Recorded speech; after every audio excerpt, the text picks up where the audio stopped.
Students, চলে এসেছি operating সিস্টেমের পরের টপিক নিয়ে। আজকে আমাদের টপিক হচ্ছে different Times in scheduling algorithms. Times,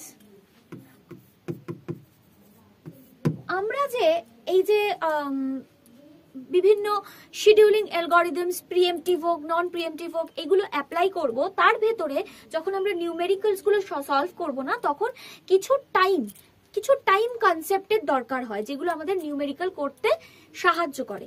তার ভেতরে ফার্স্ট হচ্ছে অ্যারাইভাল টাইম।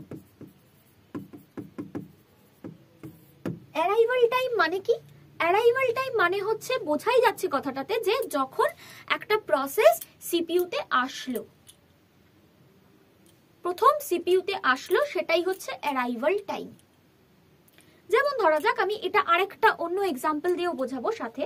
সেটা হচ্ছে, ধরা যাক আমি ব্যাংকে গেছি আমার টাকা ডিপোজিট করতে, কিছু টাকা আমি ডিপোজিট করতে ব্যাংকে গেলাম। ব্যাংকে ঠিক যে টাইমে আমি এন্ট্রি করছি বা ঢুকছি, সেটা হচ্ছে আমার অ্যারাইভাল টাইম। ঠিক আছে, this is a point of time, একটা point time. Next, burst time. Burst time মানে হচ্ছে এক্সিকিউশন টাইম, মানে একটা প্রসেস তার সিপিইউতে পুরোপুরি প্রসেসটাকে এক্সিকিউট হতে তার কত টাইম লাগবে। বা আমি যেই ব্যাংকে গেলাম, আমি কি করতে গেছি? টাকা ডিপোজিট করতে গেছি। আমার টাকাটা ডিপোজিট করতে এক্স্যাক্টলি কতটা টাইম লাগবে? ধরা যাক আমার 30 মিনিটস টাইম লাগছে।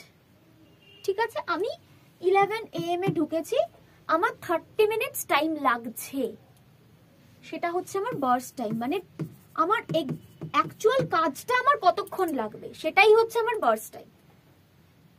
30 মিনিটস হলো। এবার হচ্ছে কমপ্লিশন টাইম। যখন আমি ব্যাংকে ঢুকছি, ব্যাংকে গিয়ে আমাকে লাইনে দাঁড়াতে হচ্ছে। ব্যাংকে গিয়ে তো সব মানে শুরুতেই আমি গিয়ে টাকা ডিপোজিট করতে পারবো না, আমাকে লাইনে দাঁড়াতে হবে, এটা করতে হবে, সেটা করতে হবে, অনেক কিছু ব্যাপার আছে। তার মানে সেখানে কিছু টাইম ওয়েস্ট হয়ে তারপরে আমরা 30 মিনিটস আমার কাজটা করে নিলাম, গিয়ে আমি ফেরত যাচ্ছি। আমি কখন ব্যাংকের থেকে ফেরত যাচ্ছি, যে পয়েন্ট অফ টাইমে আমি ফেরত যাচ্ছি, সেটাকে আমি বলছি কমপ্লিশন টাইম। আমি ধরলাম সেটা 12, 11টায় ঢুকেছি, 12টায় আমি ব্যাক করছি, সেটা হচ্ছে আমার কমপ্লিশন টাইম। মানে কোন পয়েন্ট অফ টাইমে গিয়ে আমার কাজটা কমপ্লিট হলো। ঠিক আছে, আচ্ছা। বা প্রসেসের ক্ষেত্রে আমরা বলতে পারি, যখন আমি সিপিইউ কে ছেড়ে দিচ্ছি, যে প্রসেসটা যখন সিপিইউ কে ছেড়ে দিচ্ছে, সেটা হচ্ছে কমপ্লিশন টাইম। ওকে, ফাইন। নেক্সট হচ্ছে turn around time. Turn around time কাকে বলছি? টার্ন অ্যারাউন্ড টাইম মানে হচ্ছে, এই যে আমি কমপ্লিশন টাইম 12টার সময় বেরোলাম, 11টার সময় ঢুকলাম, কতক্ষণ আমি ব্যাংকে ছিলাম? 1 ঘন্টা। কিভাবে বের করলাম? 12 মাইনাস 11 মানে 1 আওয়ার। এটা হচ্ছে আমার টার্ন অ্যারাউন্ড টাইম। মানে কি, আমি যখন ঢুকছি, একটা প্রসেস যখন ঢুকছে, একটা যখন বেরোচ্ছে, এই দুটোর মাঝখানের যে টাইম গ্যাপটা, সেটা হচ্ছে কতক্ষণ আমি ছিলাম। একটা প্রসেস যতক্ষণ সিপিইউতে ছিল, বা আমি কতক্ষণ ব্যাংকে ছিলাম, সেটা হচ্ছে টার্ন অ্যারাউন্ড টাইম। এবার হচ্ছে waiting time. Waiting time, waiting time কাকে বলছি?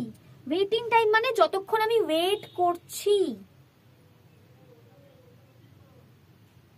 মানে আমি ব্যাংকে এতক্ষণ ছিলাম, কিন্তু আমার কতটা টাইম আমার অ্যাকচুয়াল কাজ হয়েছে, সেটা হচ্ছে আমার বার্স্ট টাইম। তার মানে এই যে টার্ন অ্যারাউন্ড টাইম, আচ্ছা, এটা হলো তার মানে কি completion time minus arrival time, তাই তো? আর এখানে কি হচ্ছে? টার্ন অ্যারাউন্ড টাইম মানে কতক্ষণ আমি ছিলাম মাইনাস আমার বার্স্ট টাইম, মানে কতক্ষণ অ্যাকচুয়াল কাজটা হয়েছে, সেইটা হচ্ছে আমার ওয়েটিং টাইম। মানে কতক্ষণ আমাকে ওয়েট করতে হয়েছে, বা কোনো একটা প্রসেসকে কতক্ষণ ওয়েট করতে হয়েছে, that is called waiting time. ঠিক আছে, এবার হচ্ছে রেসপন্স টাইম। রেসপন্স টাইম মানে যখন আমি তো লাইনে দাঁড়িয়ে আছি, ব্যাংকে ঢুকে আমি লাইনে দাঁড়িয়ে রয়েছি, যখন আমার আমাকে কেউ অ্যাটেন্ড করলো ফার্স্ট টাইম, সেই টাইমটাকে আমি বলছি রেসপন্স টাইম, যখন ফার্স্ট টাইম আমাকে রেসপন্স করা হলো। তার মানে কি, যখন আমাকে ফার্স্ট টাইম রেসপন্স করা হলো মাইনাস অ্যারাইভাল টাইম, এটা হচ্ছে আমার রেসপন্স টাইম। মানে first time to get the CPU, মানে সিপিইউ কে কখন একটা প্রসেস পেলো, মাইনাস ও কখন এসছিল সিপিইউ তে, মানে অ্যারাইভাল টাইম।